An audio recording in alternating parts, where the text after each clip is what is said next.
I often get asked the question, what's the secret sauce for how Airbnb builds amazing products? I worked at Airbnb and helped the company build and scale their product management function from just under 30 people to over 200 amazing product managers. In addition to that, I was also the GM for one of the 5 business units at Airbnb, leading the product, engineering, design, and business functions. So this post is about my experience and my learnings of building great products at Airbnb. During my time at Airbnb, I was very fortunate to work with Brian Chesky, Joe Bott, Joe Gebbia, Vlad Loktev, and other leaders at the company, and learned how Airbnb's unique product thinking translates into winning products for its customers. Airbnb builds products very differently from, say, a Facebook, a Google, or any other Silicon Valley company. At Airbnb, the customer experience is paramount. So they obsess over designing the best experience possible for their customers. Let me share with you the top 5 product principles that Airbnb follows when building world-class products. The first product principle I want to talk about is start with the ideal end state of your product first.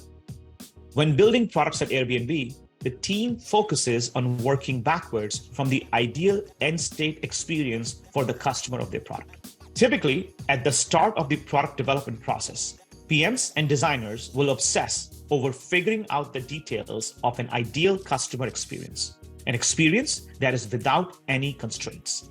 They will aim to design what Chesky would call an 11 out of 10 experience. PMs and designers are encouraged to think without any constraints of time, resources, budgets, and challenge any existing assumptions of what's possible with existing technology. Now contrast that with other companies. At most other companies, PMs and designers start with a minimum viable experience of their product. Typically, that would be a 6 or at best a 7 out of 10 experience. By doing so, these other companies are inherently starting with a constrained view of what is possible. They get caught up in shipping a minimum viable product. And by the way, when this product ships eventually, it delivers a 5 out of 10 experience for their customers due to a death by 1,000 cuts. Let me share with you an example of how Airbnb applies this principle in action. Brian Chesky was inspired by Disney. He learned how filmmakers create amazing stories using frames. In particular, he was inspired by how the movie Snow White was built. What you see on your screen is what adorns Airbnb's walls, and it's called Snow White. Brian commissioned a Disney illustrator to design frame by frame an experience of how guests and hosts will use Airbnb.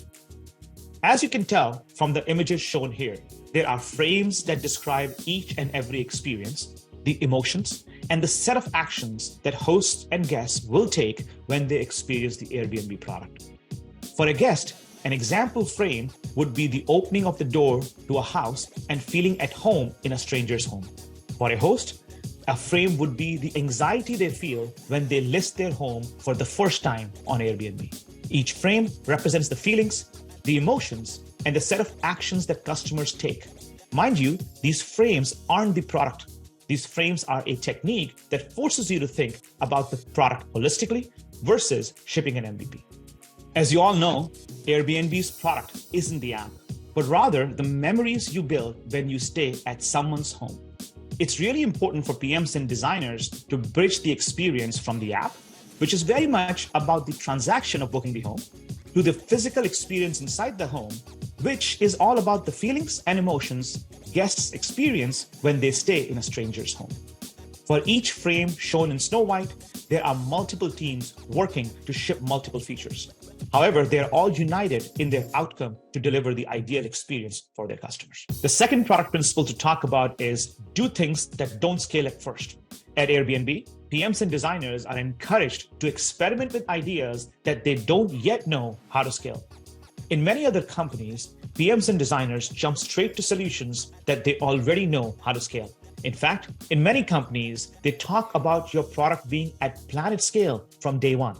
While this is a good way to approach products, invariably, you end up ignoring ideas and solutions that you don't yet know how to scale. Brian Chesky fundamentally believes that the solution designing phase of a product should not only be unconstrained, but it should also include ideas that we don't yet know how to scale. This is the creative phase of your product development process. where you are still figuring out the right solution for your customer's problem. And you should entertain all ideas, even if you don't yet know how to scale them to planner scale. Let's take an example to illustrate this principle. Airbnb Experiences is an incredible product that allows travelers to connect with the locals and immerse themselves in local experiences. It's also a great product for local hosts who want to offer their city's unique cultural experiences to travelers from around the world. Let me tell you the story of how this got started. Back in the day, Brian Chesky had this idea of offering local experiences to travelers in every city around the world. In order to design this product, he recruited Francisco, a guest from Chile. Brian and team personally designed a great local experience for him in San Francisco and paid for this trip. Francisco got a chance to visit the Golden Gate Bridge and other key landmarks of the city. When he was flying back, Brian asked him, "So how do you rate this experience, Francisco?" Francisco replied, "It was good, but not great." Brian was confused. He asked why it wasn't great or life-changing for him. Francisco shared his feedback. Brian, acting on his feedback, suggested to Francisco to come back again. This time around, Brian designed a different local experience. He took him to local hotspots in San Francisco, where he himself and his friends who are local in San Francisco would eat and dine, and made Francisco feel like a true local. Not someone who was visiting San Francisco, but someone who could feel like a local. When Francisco was leaving, Brian asked him for his feedback. Francisco literally cried and hugged Brian and said, "This was a life-changing experience." As you can see from the story, designing a product experience that is loved by one customer is more important than designing a subpar experience that is sort of kind of loved by many. Brian and team didn't know how to scale this product experience yet. However, during the ideation and design phase of this product, Airbnb focused on designing the ideal experience for one customer, gathered feedback, and iterated quickly until that customer loved the experience. Of course, this is not scalable, but by designing the product this way, the team uncovered feedback and insights that wouldn't be possible otherwise. Once the team figured out what a lovable experience looks like, the ideal experience that is, they got to work on figuring out how to scale this product. They had to figure out all sorts of issues: how to make it safe, how to price it, how to offer it in multiple cities without adding too much headcount or budget, just to name a few things. At first, the product was only available in a few cities until the team perfected it and figured out how to scale it. Today, it's available in hundreds of cities around the world and is loved by every customer.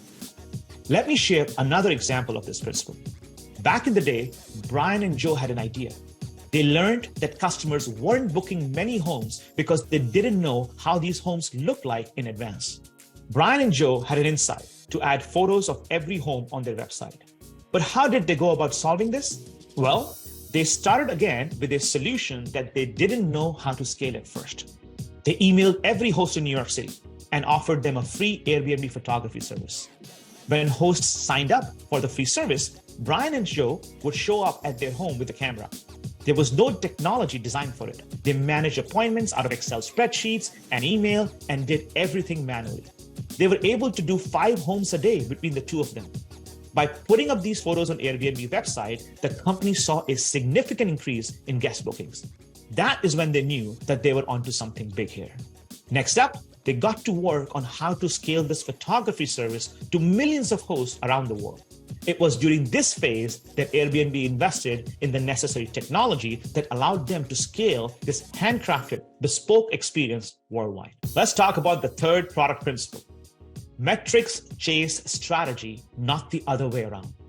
At Airbnb, your metrics are in service of measuring whether your strategy is working or not. In other words, you start with the problems you want to solve, innovate on the strategy you need to solve and win in the market, and then create metrics that allow you to measure whether your strategy is working or not.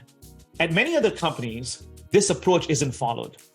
For many of these companies, they start with a metric or a goal measured in numeric terms. They then invent the strategy to hit or achieve this metric. And in the process, they hope to solve the right problem for the customer. Let's take an example to illustrate this principle. PMs and designers start with the long-term vision for their product. In many companies, your long-term vision is just a slide or a one-liner. However, at Airbnb, the team focuses on defining the 2-year vision of their product in much more nuanced details. They write a document, that describes what the world will look like in 2 years with this product, how the user experience should be, and what will be different from today and why. They then prototype that ideal experience and spend a lot of time iterating on it. For example, when Airbnb launched Airbnb Plus, the team refined the long-term vision with Brian directly and iterated on it multiple times until they got the alignment on the vision for the product. From there on, the team would walk backwards to define the major milestones of launch, define the metrics to measure, and the MVP to ship. Personally, to me, this was the best part of the culture at Airbnb, obsessing over the future you want to create and getting that right before defining the MVP. Let's talk about the next product principle. Great details make great products. At Airbnb, details matter. Brian Chesky would often say, details are not just the details, they make the product. At Airbnb, every detail of the customer's experience matters, from the details of how you book the house, how you experience finding the keys to the house, to the experience that you have inside those Airbnb homes. Nothing is just a detail. Every detail makes the product. This detail orientation, or shall I call it detail obsession, is embodied all the way from the top. Brian would hold product reviews and would go into every specific detail of the product experience. Nothing was too detailed for him. Similarly, all the executives that he hired would do the same.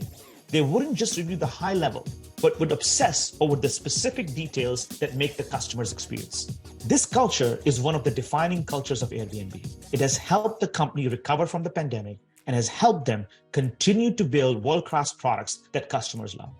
At Airbnb, every detail matters, even the ones that are sometimes hard to quantify, and even if the only ones who can see those details are internal and Airbnb employees. For example, the things behind the scenes that customers cannot see or touch, but that are essential to their experience will still get prioritized even if no A/B test could quantify the impact of those details. Steve Jobs is often quoted as saying that for a great carpenter, the back of the shelf is really important to design well, even though no customer will ever see it. Well, Airbnb embodies that mindset intentionally and prides itself in nailing down every little detail, even if the customer cannot see it directly. The fifth product principle to talk about is stack the bricks approach. At Airbnb, the product marketing and product management teams work more closely than any other place I have seen. Inspired by how Apple builds and markets products, Brian Chesky created a new approach to building the marketing and product functions together. Airbnb hired Hiroki Asai, who worked with Steve Jobs at Apple, and tasked him to help develop this new approach with the product and engineering leaders. Just like Apple, Airbnb likes to stack the bricks to ship a combined release versus shipping a lot of small releases from different teams across the company. Every year, Airbnb has a winter and a summer release, and each such release has hundreds of new features from multiple teams, all shipping at the same time. Here's how the process would work at Airbnb. For their summer release, the marketers, product managers, and designers will work together to write the marketing narrative first. Similar to Amazon-style press release narrative, but much more focused on the actual punchy headlines. These headlines represent the product promise to the customer.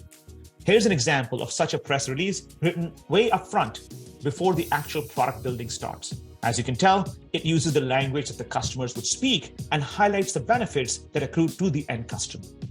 Once this narrative is finalized and aligned with Brian himself, various teams across the company start to ladder their product strategy and release milestones to map with the above outcomes. Now contrast that to a different approach at another company. Every company has multiple teams with their own roadmaps, with their own priorities and timelines. Every week, these teams are shipping the incremental product launches that affect only a part of the customer's journey. The customers feel like their experience is incrementally better, but is still patchy in other parts of the journey. There is a danger here because so many different teams are shipping different features at different pace. The customer could start to see the org chart of your company versus actually experiencing a cohesive end-to-end experience. I would say that this approach at Airbnb is very counterintuitive to many software companies in Silicon Valley. However, it works really well for Airbnb. Brian Chesky and Hiroki Asai have been able to merge the best parts of designing a hardware product with the best parts of designing a software product that works incredibly well for Airbnb.